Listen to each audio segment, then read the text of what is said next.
Mais je parle pour le commun du secteur privé africain qui a besoin d'accéder à des ressources adoucies.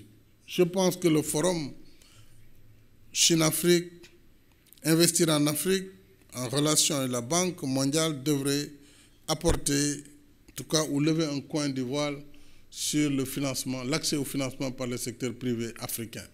Parce que si nous voulons développer les partenariats publics-privés, il faut que le privé international travaille avec le privé local. Or, le privé local, très souvent, n'arrive pas à lever sa part de financement et les États n'ayant pas les capacités de les accompagner comme il se doit, puisque nous n'avons pas connu ces vagues de privatisation où le patrimoine a été donné à des privés, ce qui a créé des oligarchies ailleurs, mais il nous faut travailler ensemble pour accompagner ce secteur privé, mais je veux dire le secteur privé sérieux, qui vraiment fait ses preuves et qui est capable effectivement de valoriser cet investissement. Comment nous devrions également favoriser la collaboration, je l'ai dit, entre investisseurs privés étrangers et privés nationaux, privés africains.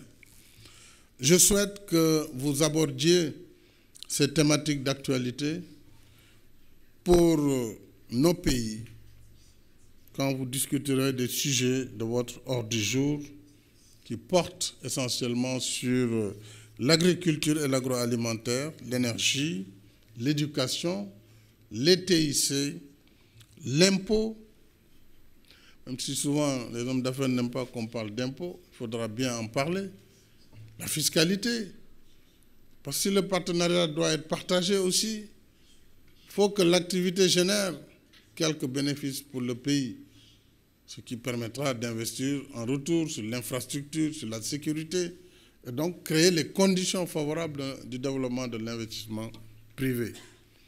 Mais vous parlerez également de manière globale du financement, de la gestion des risques et de la gouvernance. Et pour apporter des réponses satisfaisantes à ces problématiques, il faudra sans doute innover en changeant de paradigme et de vision dans les mécanismes et rapports entre partenaires. Personnellement, j'ai l'habitude de dire que l'Afrique ne doit pas être considérée comme un continent du futur, ou alors seulement considérée comme un continent du futur.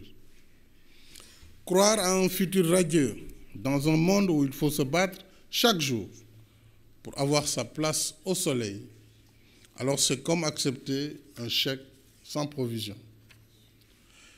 C'est pourquoi je plaide pour que l'Afrique soit considérée comme partie prenante aujourd'hui, partie prenante d'un présent qui dessine les lignes du futur.